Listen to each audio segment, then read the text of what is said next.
오늘 하나님 말씀 보도록 하겠습니다. 열왕기하 21장 1절에서 9절입니다. 열왕기하 21장 1절부터 9절, 제가 가진 성경은 599쪽입니다.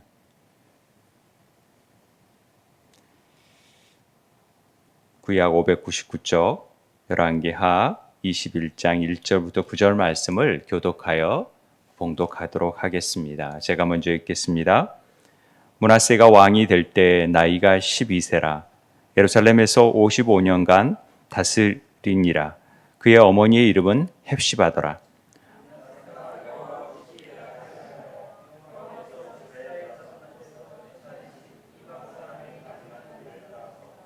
그의 아버지 히스기야가 헐어버린 산당들을 다시 세우며 이스라엘 왕 아합의 행위를 따라 바알을 위하여 제단을 쌓으며 아세라 목상을 만들며 하늘의 1월 성신을 경배하며 섬기며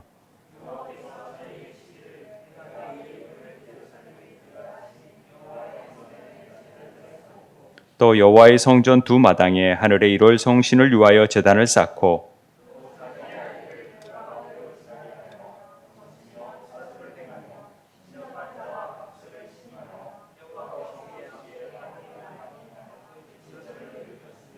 또 자기가 만든 아로색인 아세라 목상을 성전에 세웠더라.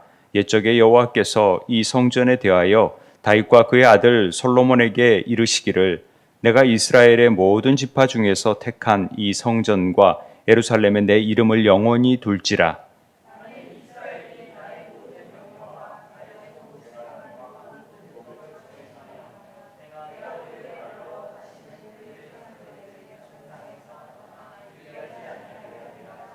함께 읽겠습니다. 이 백성이 듣지 아니하셨고 므낫세의 깸을 받고 악을 행한 것이 여호와께서 이스라엘 자손 앞에서 멸하신 여러 민족보다 더 심하였더라. 아멘. 우리 영상으로 이렇게 예배를 드리시는 많은 우리 세움 가족 또 이 자리에 예배 인도하시고 또 함께 참석하신 분들에게 하나님의 놀라운 은혜가 임하게 되길 원합니다. 한 주간 어떤 말씀을 전할까를 고민하다가 여호와 같은 분이 어디 계실까 하는 미가서를 할까, 아니면 스바냐처럼 분노의 날에 숨기시는 하나님에 대해서 나눌까, 하박국이 있었다면은 수년 내에 부흥을 이뤄달라는 설교를 해야 될까. 그러다가 수요일쯤에 제가 므낫세에 관한 이 21장을 읽는데 이 므낫세가 되게 가슴에 와 닿았습니다. 왜냐하면은 히스기야 같은 그 아버지가 히스기야인지는 아시죠?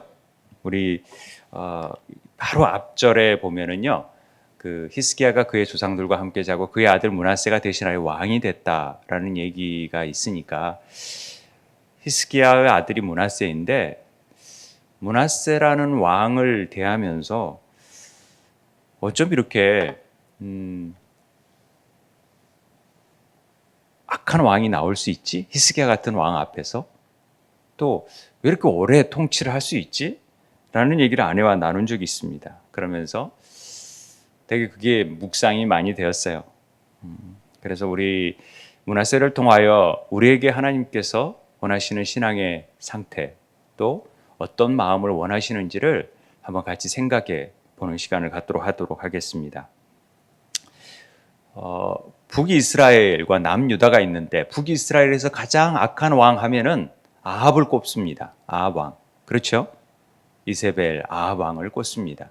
남쪽에서 가장 악한 왕 하면은 이 므낫세를 꼽습니다. 도대체 어떤 왕이기에 이 므낫세가 남유다의 가장 악한 왕으로 이렇게 사람들이 쉽게 얘기를 할까? 그런 부분에 있어서는 오늘 본문이 그 부분을 잘 설명해 주고 있습니다. 우리는 어떤 사람들에 대한 기대감을 갖죠. 그래서 그 사람이 어떠할까? 다들 자라나는 아이들, 특별히 우리 세움 자녀들에게는 많은 기대감을 저는 갖고 있습니다. 어떤 아이로 자라날까? 특별히 자녀를 가지신 분들은 더 그런 기대감을 갖는 거죠. 내 자녀가 어떻게 커 나갈까라는 기대감을 갖습니다. 그런데 기대가 크면은 실망도 크게 됩니다. 그렇지 않겠습니까? 하나님께서 우리를 많이 사랑한 만큼, 기대감이 큰 만큼 실망도 크지 않을까 하는 생각을 또 해보게 됩니다. 하나님은 그러시겠죠. 그런데 하나님이 그런 정말 사랑해주고 많은 사랑을 베풀었는데도 그 기대에 져버린다면 하나님께서도 대단히 실망하실 것이다 라는 생각이 들었습니다. 근데 오늘 그런 마음이 사실 므낫세를 보면서 더 크게 다가왔습니다. 왜냐하면 므낫세는 왕이 될 때 나이가 12세였었죠. 성년이 거고 우리 지우가 13세니까 만으로 12세니까 거의 지우 또래에 지우가 왕으로 등극한 것처럼 여기시면 쉽게 다가올 수 있잖아요. 그리고 예루살렘에서 55년간을 다스립니다. 그리고 그의 어머니가 헵시바입니다. 그의 아버지는 히스기야.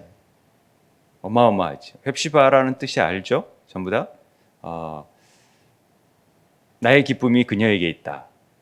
이사야가 이 히스기야의 부인의 이름을 따오면서 이스라엘 회복을 얘기할 정도로 굉장히 그 부인이 믿음이 있지 않았을까 하는 추측을 해보게 됩니다. 그러니까 아버지 왕 히스기야도 참 대단한 왕이지 않습니까?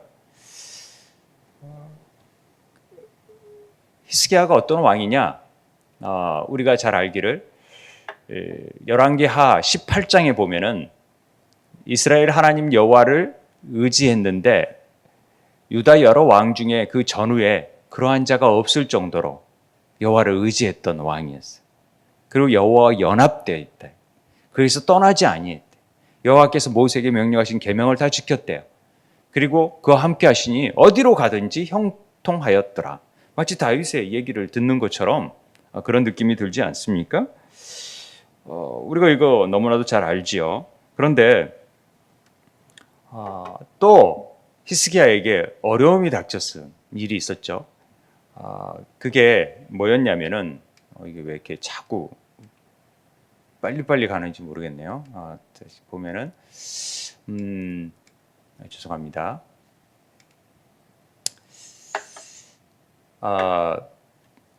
이스라엘이 어려움에 처할 때가 있었습니다. 아수리아가 산헤립이 랍사기를 이끌고 이 장군을 이끌고 이스라엘을 포위 상태에 놓여져 있을 때 풍전등화 같은 위기 가운데 있을 때 히스기야가 기도로서 나아갑니다. 그럴 때 여호와의 사자가 나와가지고 하루아침에 아수르의 군사 18만 8천 명이 쳐버리죠. 그러니까 다 죽게 되는 것입니다. 일어나 보니까 죽게 되는 놀라운 일이 일어난 거죠. 그래서 그 막강한 군사력을 가진 아수르가 퇴각하게 됩니다. 그리고 산헤립은 돌아가서 아들에게 죽임을 당하죠. 이런 엄청난 일이 있었던 것입니다.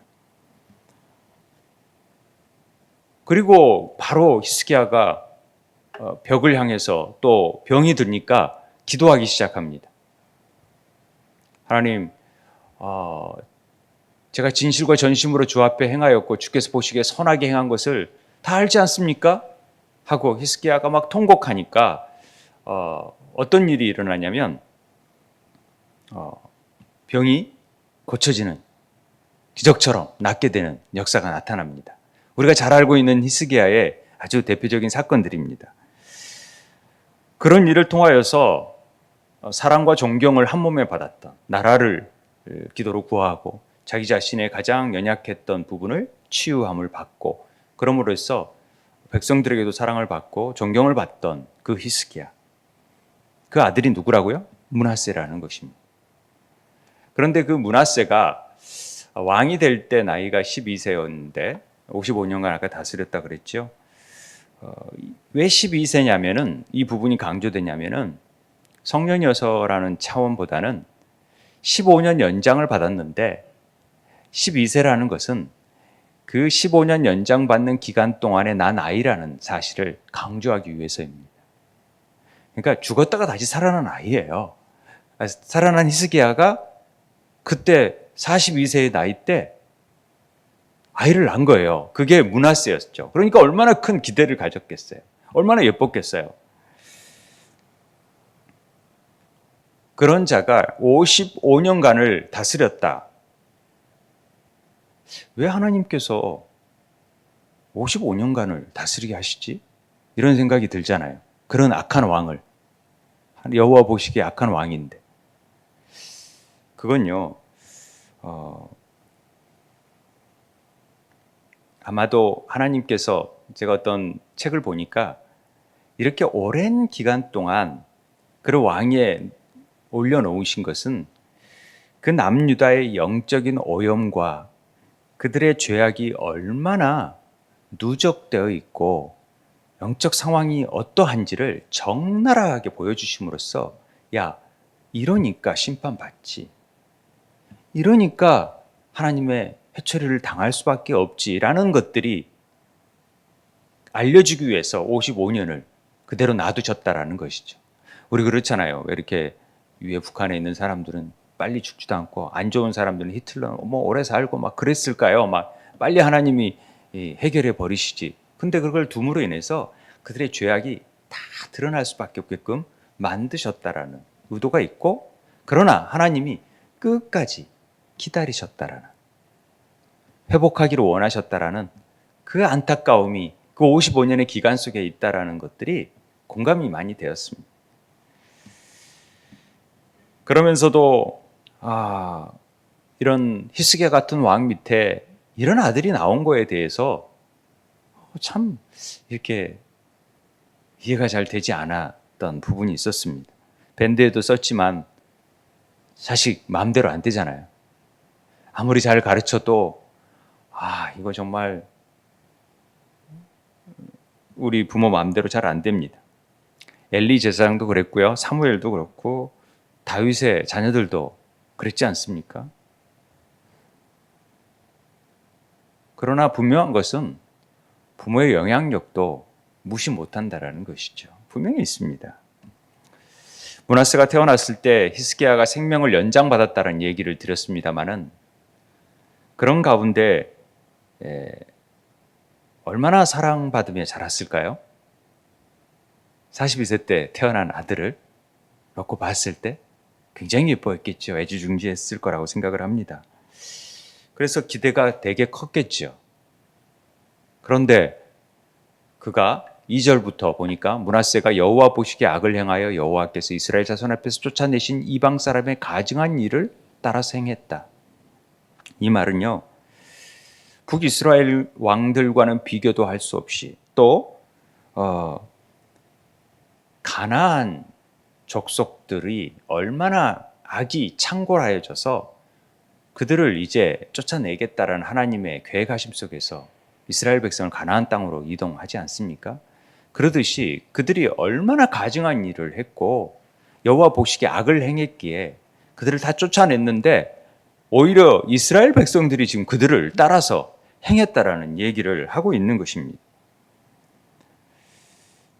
그런 일들이 구체적으로 3절부터 나오기 시작합니다. 그게 뭐냐면은 히스기야가 헐어버린 산당을 세워서 가장 높은 곳에 있는 곳이죠. 그러니까 주로 이방 우상들을 섬기던 것들이었고, 물론 하나님도 산당에서 섬기는 경우도 있었지만은 그런 것들을 다 허물었는데 다시 세웠고, 이스라엘과 아합의 행위를 따라서 바알과 아세라 목상을 막 만들고 하늘의 일월 성신, 막 태양을 섬기고 별을 섬기고 막 달을 섬기고 그런 일들을 했다라는 거죠.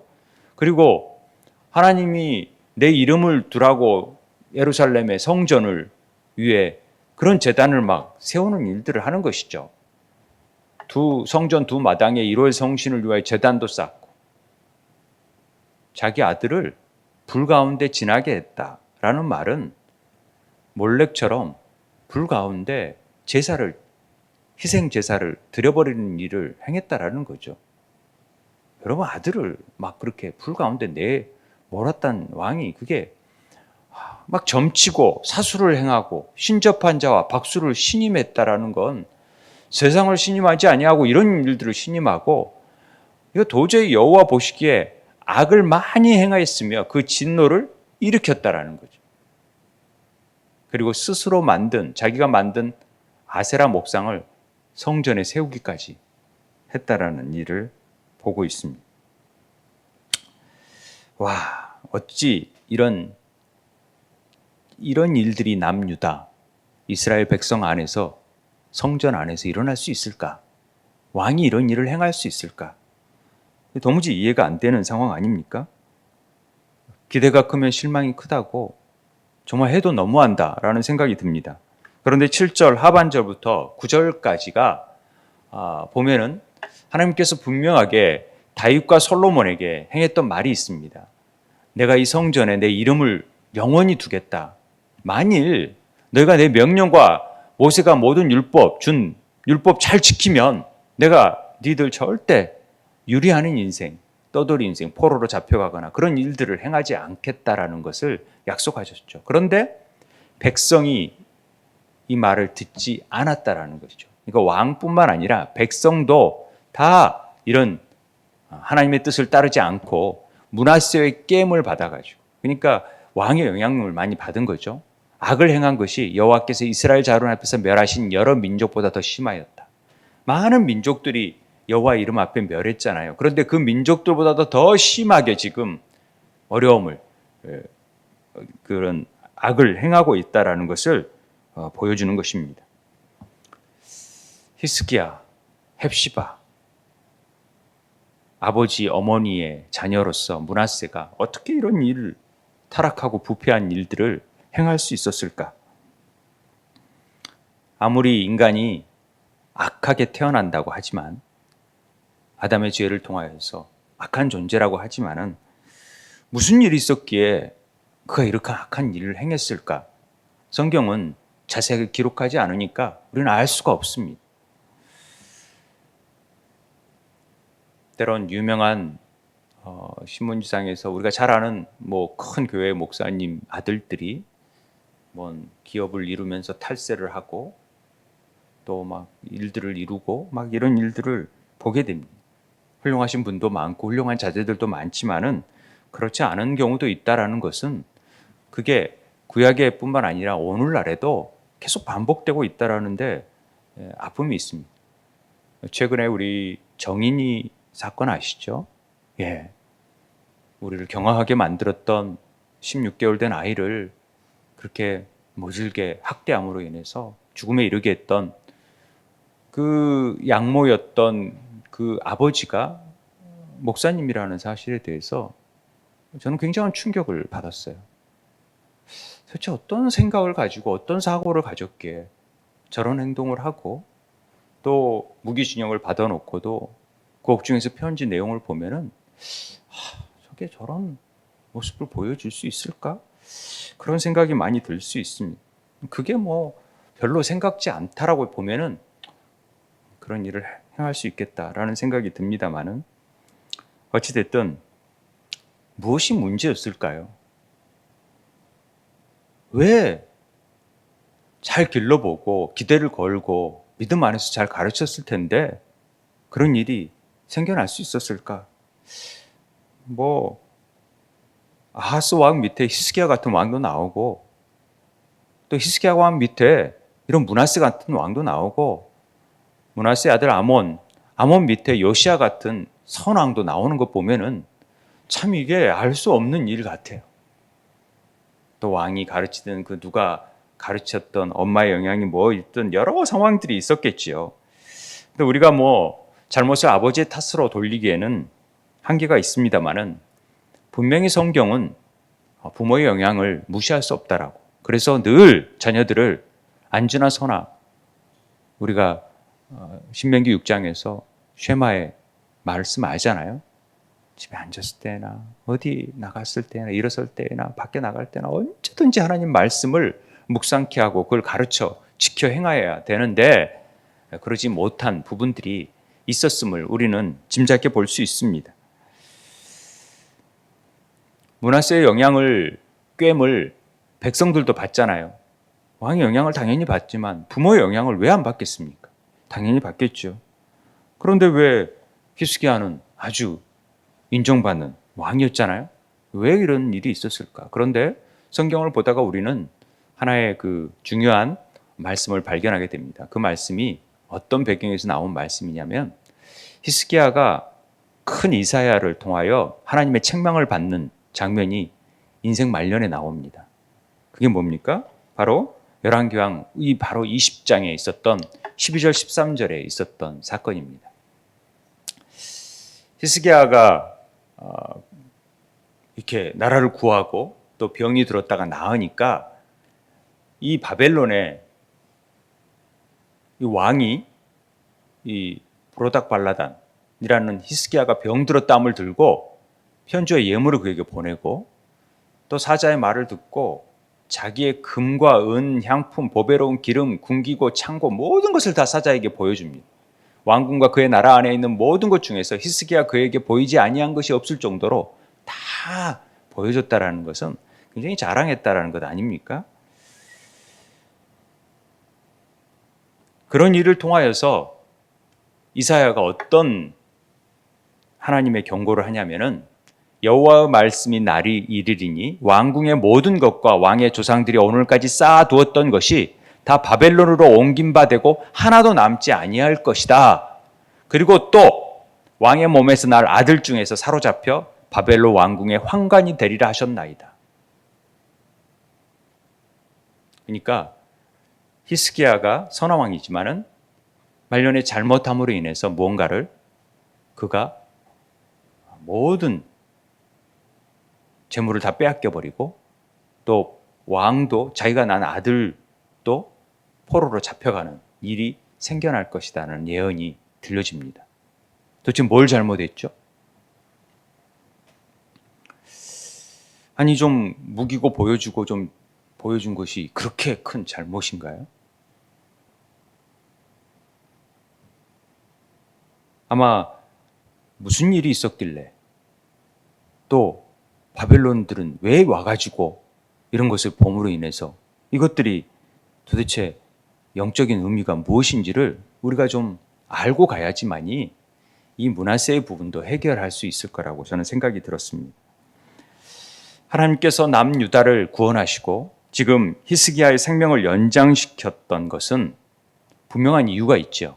그것은 다윗의 왕권이 계속해서 이어지기를 원하셨던 하나님의 마음, 그리고 하나님을 경외하고 하나님의 말씀을 늘 지켜나가는 그런 자녀들을 원했을 것입니다. 그런데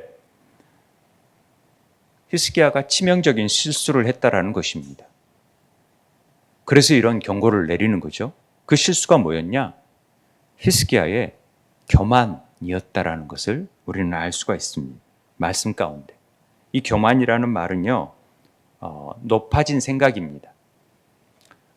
이 히스기야가 병들어 죽게 되었으므로 여호와께 기도하며 많은 이적을 보여주셨잖아요. 그런데 히스기야 마음이 교만하여 그 받은 은혜를 보답하지 아니하므로 진노가 그와 유다와 예루살렘에 내리게 되었다라는 얘기를 하지 않습니까?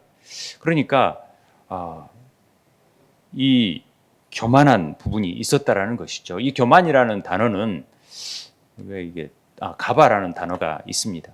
높다, 고귀하다라는 뜻인데요. 굉장히 자기를 높여버리는 것입니다. 이 말은 자기 스스로를 자기가 인정해 버리는 거예요. 이게 교만이었다라는 것입니다. 자, 무엇이 자기를 인정해 버리는 일이었냐? 자기가 병이 고쳐진 것, 나라가 구해진 것이 누구의 도움이었냐? 자기가 기도했기 때문에. 우리 그렇게 많이 알잖아요. 기도했으니까 하나님 구해주시죠. 부르시셨으니까. 그런데 그게 의가 되어선 안 된다라는 것을 지금 분명히 합니다. 부르짖어야 돼요. 그래서 하나님의 은혜가 주어지면 주어지는 거고 안 주어지더라도 우리는 감사해야 되는 것이죠. 그게 바른 신앙이라는 것입니다. 그런데 내가 기도하니까 되네. 내가 이런 사람이네. 라고 여기면은 그건 교만이다 말씀하시는 것입니다. 우리는 간혹 그렇지요. 우리가 한 게 사실은 뭐가 있겠습니까? 아무것도 없어요. 우리 같은 자들이 뭐라고 하나님이 들어주시고 안 들어주시고 안 들어주신다고 우리가 원망하고 그런데 무슨 소용이 있어요? 그런데 들어주신다라는 것이 사실은 은혜고 감사지요. 그런 마음속에서 살아야 되는데 내가 열심히 봉사하니까 하나님 나를 인정해 주셨네? 그러면서 스스로 자기를 그 열심히 한 것에 대한 인정을 갖는 것 자체가 교만이라는 것이죠. 근데 우리가 사실 그런 마음 많이 갖지 않나요? 저부터도 그래요. 그래서 하나님께서 늘 교만하지 말라 하시는지 모르겠지만 우리는 내가 한 게 없는데 하나님께서 나를 연락해 주시네? 이런 태도 이게 참 무시무시한 교만이 될 수 있다는 사실을 우리는 알아야 됩니다. 아니, 내가 한 것도 없고 다 하나님이 하셨어요 라고 하는데도 그 마음 안에는 그래도 내가만 기도하면은 하나님이 다 이루어 주시네? 이런 생각하는 목회자들이 꽤 많아요. 제가 택함 받은 바 됐다고 제 자신도 좀 그런 마음도 있지만 그런 목회자들이 의외로 많아요. 내가 기도하니까 자녀가 대학에 입학하고 제가 기도하면 병 낫고 이거 잘못하면은 굉장한 교만에 빠질 수 있는 부분이 있다라는 사실을 우리가 여기서 알아야 된다라는 것이죠. 이게 잘못된 일이 될 수도 있나? 이게 어쩌나? 이게 하나님 자랑하는 건데 또 사람을 통해서 역사하시는데 그렇게 생각하면 안 된다라는 것이죠. 역대하 32장 22절, 25절까지 보면은 이게 병행 구조예요. 이 열왕기하랑 똑같은 사건이 나오지만은 역대기는 더 사가의 입장에서 성전 중심으로서 객관적인보다는 약간 주관적인 묘사가 많아요. 그래서 더 자세하게 나와 있는 부분이 있는데 여호와께서 히스기야와 예루살렘 주민을 아수르 왕 사네립 손과 모든 적국의 손에서 구원하여 내사 사면으로 보호하셨어요. 그러니까 많은 사람들이 막 예물을 가지고 예루살렘에 와서 여호와께 드리고 또 보물을 누구에게 드려요? 히스기야 왕에도 드렸어요. 그로부터 히스기야가 모든 나라의 눈에 정귀하게 된 거예요. 왜? 아니, 그 보잘것없는 남유다 같은 그 성 하나 남아있는 나라의 왕이 대제국 아수르 그 어마무시한 왕의 군대를 갑자기 18만 8천 명을 죽이는 거예요? 그리고 물러가게 해요? 이건 엄청난 일입니다. 그러니까 저 왕 정말 대단한데? 이렇게 사람들이 막 추앙하고 예물도 가져오니까 완전히 기고만장한 거죠. 그리고 바로 또 히스기야가 병들게 죽게 되었을 때 기도하니까 하나님이 그에게 이적을 베풀어 보이시는 거죠. 와, 내가 기도하면 이 히스기야가 마음이 가봐 교만하여 그 받은 은혜를 보답하지 아니하므로 진노가 그와 유다 예루살렘에 내리게 되었더니 이런 평가를 유다서에서는 하고 있는 것입니다. 히스기야 마음이 교만했다라고 얘기를 하는 것입니다. 26절, 29절에 계속해서 보면은 히스기야 마음이 교만함을 빨리 뉘우쳐요. 그런데 예루살렘 주민들도 그와 같이 하였으므로 여호와의 진노가 히스기야 생전에는 그들에게는 내리지 아니하였다. 그렇게 됩니다. 그런데 히스기야와 부와 영광이 지극한지라 이에 온 금과 보석과 향품과 방패와 온갖 보배로운 그릇들을 위하여 창고를 세워요. 그리고 곡식과 포도주 기름산들 위해서 또 창고를 세워요. 온갖 짐승의 외양간을 세우고 양떼 우리를 갖추고 많은 양떼와 소들을 성읍에 세웠으니 이는 하나님이 그에게 재산을 심히 많이 주셨습니다. 하나님이 복을 주신 거예요. 잘하니까. 그리고 교만함을 뉘우치니까 이런 복을 막 주셨다라는 것이죠. 그런데 그 다음 31절에 그러나 바벨론 반백들이 히스기야에게 사신을 보내어 그 땅에서 나타난 이적들을 물을 때 그냥 교만하고 다 뉘우쳤어요. 그런데 또 방백들이 와가지고 이스라엘 사신들을 보내서 야, 이런 놀라운 이적들을 베풀었네요. 막 그러면서 어떻게 이렇게 이런 일이 났어요? 라고 묻자 히스기야는 하나님이 히스기야를 떠나버리는 사건이 나왔다라는 것이죠. 그럴 때. 그리고 그의 심중에 있는 것을 다 아셔버린 거예요. 그리고 시험하셨더라. 이 시험이라는 나사라는 말은 악으로 사람을 넘어뜨렸다라는 의미가 되어지는데 히스기야의 심리 상태를 하나님이 낱낱이 다 알고 계신 거예요. 그 마음이 어떠한지를. 그리고 시험으로써 그가 넘어져 버린 것입니다. 바벨론 사자들이 방문하니까 그 교만을 다시금 그 교만이 확 드러나 버렸다라는 뜻으로 보여집니다. 내가 이 정도였네? 자기의 존대와 영광, 자랑할 심리 상태가 되어버린 거예요. 그러니까 하나님은 그와 함께 있을 수 없는 거예요. 자기를 높이니까. 이거 부분이 굉장히 중요한 부분입니다. 자, 바벨론 입장에서 한번 생각을 해볼게요. 바벨론. 왜 이런 사신을 보냈을까요? 자, 그 고대 근동을 막 공포로 몰아넣었던 아수르라는 어마어마한 군대가 조그만 나라 유다 성을 앞두고 함락 직전에서 다 막 많은 군사들이 다 죽고 패배하여서 퇴각하는 것입니다. 아니, 바벨론으로 볼 때는 지금 호시탐탐 재기를 노리고 반역을 꿈꾸고 있는 그 바벨론이라는 나라가 저건 뭔 일이지? 도대체 이 남유다에는 어떤 일이 있길래 저런 막강한 군대가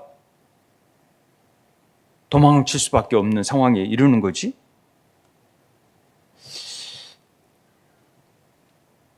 하나님의 역사를 모르는 이방인들의 눈으로 볼 때는 이게 너무나도 신기하고 놀라운 일이죠. 그러니까 궁금하지 않겠습니까? 그리고 한편으로는 그 마음에 뭔가가 있다면 빨리 유대랑 동맹을 맺어서 뭔가 잘해보고 싶은 마음이 있지 않겠습니까? 그러려고 동맹을 맺으려는데 히스기야가 병들었대요. 그럼 다음 왕하고 맺어야 되나? 죽을 병에 걸렸다는데?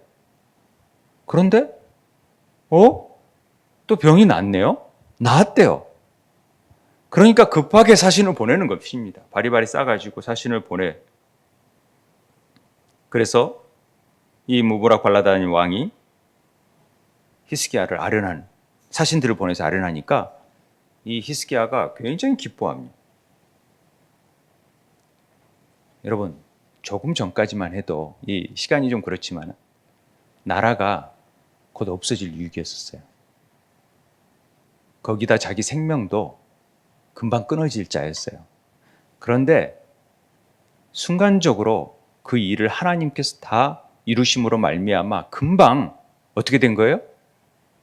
지금은 완전히 전세가 역전되어 가지고 전부 다 자기를 이 일이 자기를 높여지는 일로 생겨나는 거예요. 막 그 문을 다 보내오고 막 다 이렇게 되니까 막 자기 명성이 온 누리에 떨쳐지는 일이 펼쳐지는 것 아닙니까? 와, 이 모든 일을 누가 한 거예요? 여호와 하나님이시죠. 히스기야는 누구보다도 그 사실을 잘 알고 있었던 사람 중에 하나입니다. 18만 5천 명을 자기 힘으로 죽이나요? 자기 군사력으로 했나요? 무기로 했나요? 아닙니다. 자기가 낳은 것이 하타 같은 유명한 의사가 있어서 그랬습니까? 아닙니다. 하나님이 하신 겁니다. 그런데 이 모든 일을 하나님이 하셨어요. 그러지 못한 거예요. 이 모든 일은 자기가 열심히 기도해가지고 또 자기가 할 만큼 했으니까 하나님의 은혜를 베풀어 주셨구나. 이렇게 생각하고 감사를 하지만은 사람들에게는 그 마음의 의를 드러내고 더 싶은 거예요. 내가 이룬 것들이 있다라는 것을. 바벨론 땅에서 명성을 떨치고 있는 히스기야의 이미지에 자기를 맞춰가기 시작합니다. 세상의 이미지에 올라타기 시작합니다. 아, 그래. 사람들이 다 나를 그렇게 인정해 주네? 그럼 나도 좀 그렇게 가야지. 그러네 난 그렇지 못했는데 하나님이 다 하셨다고 생각했는데 사람들이 막 높여지니까 이게 올라타는 거죠. 이 사단의 전략을 덥석 묻는 격이 되는 것입니다. 그게 교만입니다. 자기 입장을 세우고 자기를 인정해 버리는 겁니다. 그런 사람 많아요. 좀 좋아지면 차 바꾸고 내 집무실도 좀 넓히고 가구도 바꾸고 또 비서도 드리고 또 사람도 막 들여서 사람을 막 주위에 모으고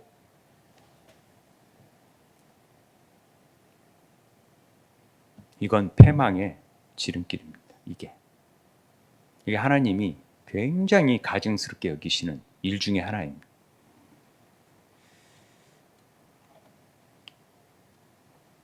자기 스스로 의를 세우는 일을 하나님이 아주 싫어하세요. 그건 자기 탐심이고 이게 우상숭배와 다를 바 없는 것입니다. 히스기야가 이렇게 했다면 어떨까 하는 생각을 해봅니다. 아스리가 쳐들어왔을 때 그는 조용히 침묵하면서 자기의 생각보다는 하나님께 도움을 구합니다. 그럴 수밖에 없는 상황이었죠. 그러니까 하나님 앞에 전적으로 매달립니다. 하나님의 도움을 구합니다. 하나님, 저 아무것도 할 수 없는데 어떡합니까?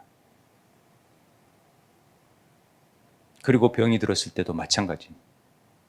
하나님께 전심으로 구하지. 그런데 이런 사신이 왔을 때도 그런 어려움뿐만 아니라 좋은 일이 되어졌을 때도 하나님, 이 일이 하나님 어떤 뜻이니었어? 하나님께서 도대체 왜 이런 일들을 행하고 하십니까? 라고 물어봐야 되는 것이 마땅한 도리라는 것입니다.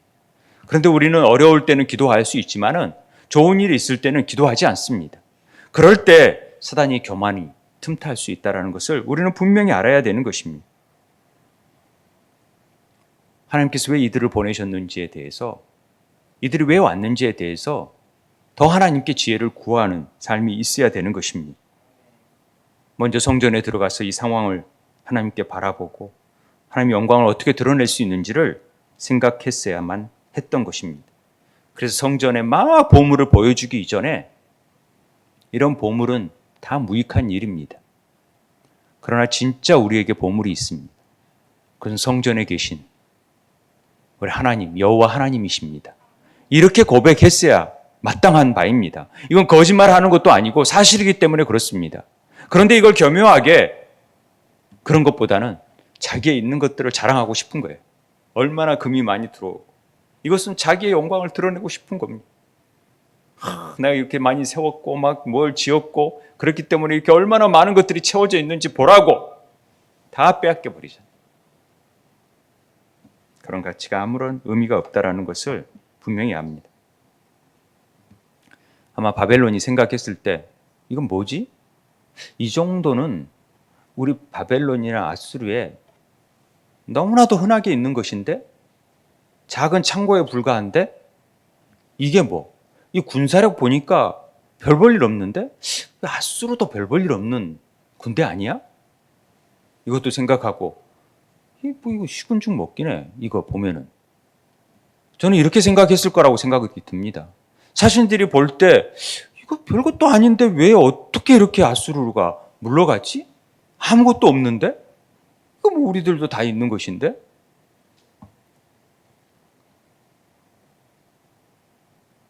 여기에 히스기야의 치명적인 실수가 있었다라는 것을 우리는 압니다.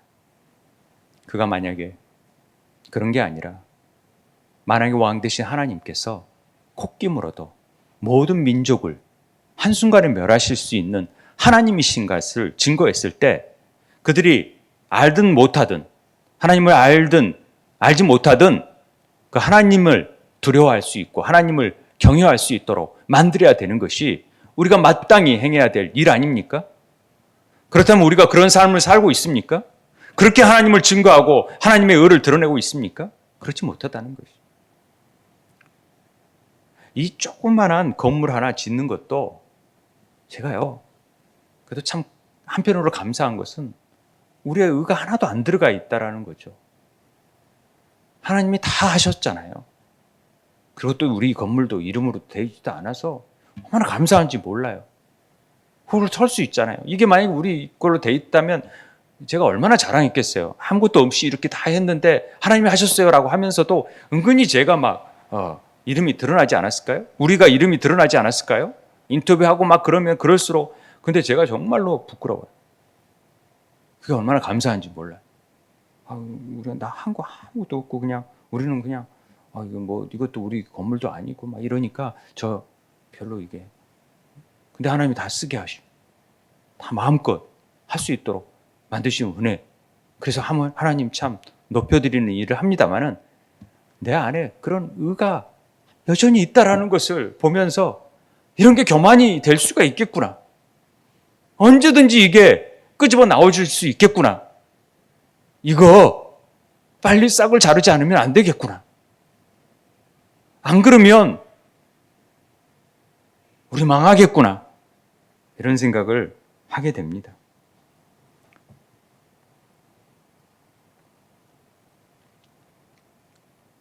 히스기야의 명성이 펼쳐지니까 얼마나 자랑하고 싶었겠어요. 사람들이 자기를 높이는데 그 유혹을 이길 사람들이 있었겠어요? 참 어렵습니다. 그런 일들이. 사단의 계략 안에 히스기야가 넘어진 것입니다. 회개했지만은 또다시 그런 일들이 유혹이 왔을 때 쉽게 덥석 물어버렸던 일들을 통하여 아들이 포로로 잡혀가고 다 빼앗겨버리는 하나님의 말씀을 행한 거죠.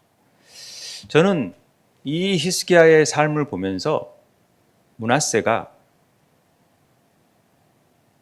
이걸 전 느꼈을 거라고 생각을 합니다. 여러분, 하나님을 잘 믿는 목사님 또 장로님, 권사님들 자녀들 삶을 보면은 저렇게 잘 믿는데 왜 자녀들이 저렇지? 그런데요, 자세히 보면은 정말 잘 믿는지 한번 생각해 봐야 되는 것입니다. 므낫세가 볼 때 히스기야가 보는 측면에서는 저런 무기가 최고구나, 돈이 최고구나, 권력이 최고구나, 외교력이 최고구나, 이런 것들을 감각적으로 느끼지 않았겠습니까? 그걸 못 느낀다고요? 반드시 느낍니다. 그러니 55년간을 아수르하고 친외교 정책을 통하여서 아수르에게 살살 김으로 인해서 그가 정권을 보장받게 됩니다. 명확한 일입니다. 하나님을 의지하기보다는 세상을 의지하고 하나님을 잘 믿고 하나님을 열심히 믿는고 하나님 위주로 살라고 예배에 목숨 걸라고 하지만은 고3 때 되면은 빨리 학교 가라고, 믿음의 자녀를 만나서 교제하고 믿음의 자녀랑 결혼해라고 그렇게 하면서도 돈 많고 그러면 그냥 결혼해서 구원하라고.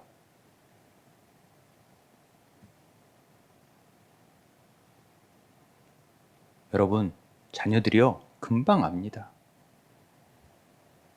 내 부모가 정말 하나님을 경외하고 하나님을 높이는 삶을 사는지, 아니면 그냥 말만 그렇지 실제적으로는 돈을 더 추구하고 돈 때문에 정신없어 하고 돈 때문에 모든 삶을 팽개칠 정도로 거기에 우선순위를 두고 있다는 것을 자녀들이 무엇보다도 더 잘 아는 것이죠. 모를 것 같아요? 다 압니다. 저는 그게 영향력이라고 생각합니다.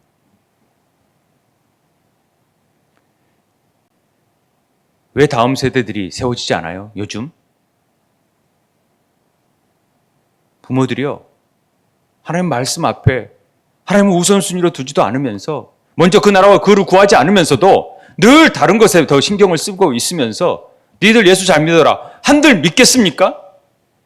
말씀을 안 읽으면서 읽으라 하면 읽겠습니까? 하나님 앞에 교제하지도 않고 기도하지도 않으면서 자녀들 보고 기도하라면 하겠습니까? 너 수련원 가서 은혜 받으라 하면 은혜 받겠습니까? 사는 일로 정신없어서 하나님 팽개치고 사는데 하나님 열심히 믿으라 하면 되겠습니까? 안 된다라는 것이죠. 아이들이 배워요.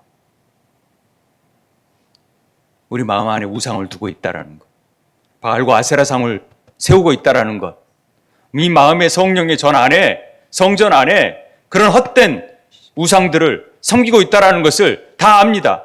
다 배우게 됩니다. 그래서 다시 세우는 것입니다. 우리는 자녀를 불 가운데 지나지 않게 여긴다고 생각합니다. 몰로에게 우리 자녀를 바치지 않는다고요? 천만에요. 우리 모두가 자기 자신 자녀들을 몰락으로 몰아넣는지 모릅니다. 불 가운데로 던져버리는지 모릅니다. 왜요? 권력을 얻기 위해서, 돈을 더 얻기 위해서, 더 세상에서 잘 되라고. 그래, 너 거기 가라. 더 나가라. 제가 좀 심하게 얘기하지만 인본주의 교육 안으로 몰아넣잖아요. 그러면 잘 될 줄 알고. 이게 지금 잘 되자고 지금 문화세가 지금 자녀들 불 가운데 넣는 거예요. 나라 살리려고. 자기 이 나라를 더 부강하게 하려고. 다 그런 거예요. 그게 뭐 잘못된 건가요? 아무렇지도 않은 거예요. 정인이 양모도 그랬을 거예요. 이게 내가 좋은 일을 한다고 입양했는데 뭘 가지고 그러냐고. 그럴 수 있다니까요. 이게 무서운 일입니다, 이게. 여러분. 우리가 자녀를 불 가운데 던지고 있으면서도 그걸 모르는 거예요, 우리가. 이게 얼마나 가증한 일인지를 알지도 못하면서 스스로 그런 일들을 아무렇지도 않게 생각하고 행하는 일을 하고 있다는 것입니다.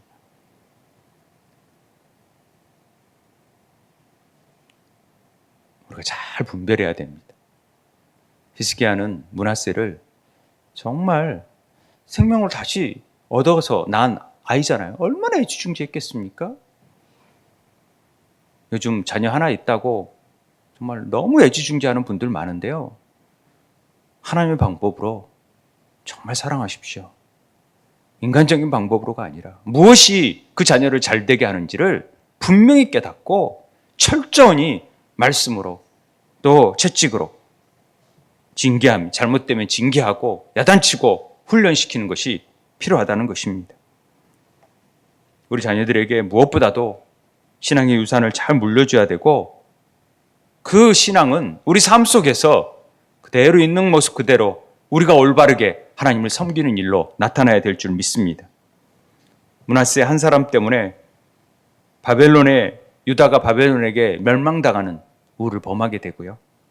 70년 동안 종살이하는 비참한 삶을 살게 되고 예수님 오실 때까지 400년 동안 나라의 주권을 회복하지 못한 채 큰 어려움을 겪게 되는 계기가 되는 사건이 바로 이 므낫세 사건입니다. 부모의 신앙이 자동적으로 유전이 됩니까? 아닙니다. 우리들은 잘 가르치고 선택은 자녀들 개개인이 해야 됩니다. 하나님과의 인격적인 만남을 통해서 철저히 만나야 됩니다. 그러기 위해서는 우리가 중보해야 되고 더 하나님 앞에서 우리가 있는 모습 그대로의 하나님의 모습 앞에서 겸손히 하나님과 동행하는 삶을 보여줘야 하는 것입니다. 마지막으로 제가 깨달은 거 하나는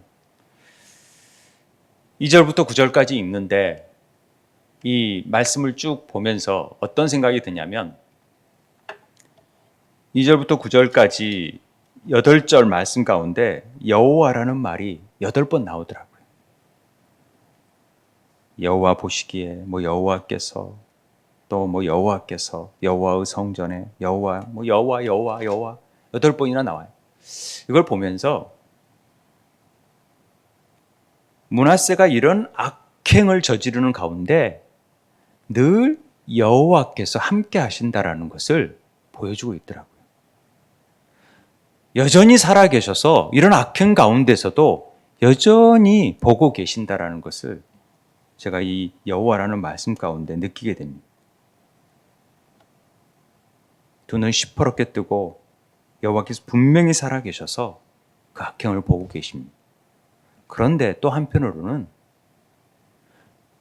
그런 눈으로 보고 계셨기에 므낫세를 끝까지 바라보고 계신다라는 것입니다. 그런 악행을 저지른 왕이라도 끝까지 지켜보시더라고요. 무엇이 우리 같은 자를 구원할 뭐가 있기에 예수 그리스도를 보내주셔서 오늘 우리를 구원하시는 것입니까? 왜요? 끝까지 우리를 추적하시는 하나님의 사랑이 있기 때문에 그런 것입니다. 오늘 그것도 우리가 이 므낫세를 통하여서 느끼게 되는 한 부분입니다. 여러분, 므낫세가요 마지막에 회개했다라는 사실을 잘 모르는 분들이 꽤 많더라고요. 악한 왕이라는 건 잘 아는데 그가 회개했다는 얘기를 잘 몰라요. 역대하 33장에서 보면은 그가 환난 가운데 하나님 앞에 크게 겸손하여 기도하였으므로 하나님의 그의 기도를 받으시고 그의 간구를 들으사 그가 예루살렘에 돌아와서 바벨론 포로로 잡혀가서 바벨론에서 기도했던 거죠. 그를 돌아오게 다시 왕위에 앉게 하셔서 55년간 왕위에 있게 한 거예요. 므낫세가 그제서야 여호와께서 하나님이신 줄을 알았더라. 그 뒤에 보면 다시 아세라상들 다 치우고 다시 세우고 했던 기록이 나옵니다. 여러분 통독하시면서 느꼈겠지만은 제가 이걸 보면서 그런 악한 자라도 하나님은 끝까지 기다리시구나. 그걸 또 느껴요. 우리의 교만. 그러나 그런 일들을 통하여서 분명히 하나님은 또 심판도 하세요. 그 죄의 대가를 치르게 하시지만은 하나님이 또 함께 하시는 은혜 가운데 우리를 회복시키시고 그 하나님의 언약의 약속을 지키시기 위해서 꾸준히 하나님이 예수 그리스도를 통하여 우리를 구원하신 그 사랑을 알게 하셨다라는 은혜가 우리 안에 주어지는 것이죠. 저는 오늘 그 하나님의 사랑, 여전히 교만 덩어리이고 하나님 앞에 높아지려고 스스로를 인정할 수밖에 없는 우리의 연약함을 아시고 그러나 그 죄악을 회개케 하기를 원하시고 다시 돌아와서 그리스도 십자가를 붙드는 삶을 살기를 원하는 하는 은혜를 경험하는 시간이 되었으면 좋겠습니다. 우리 함께 기도하길 원합니다.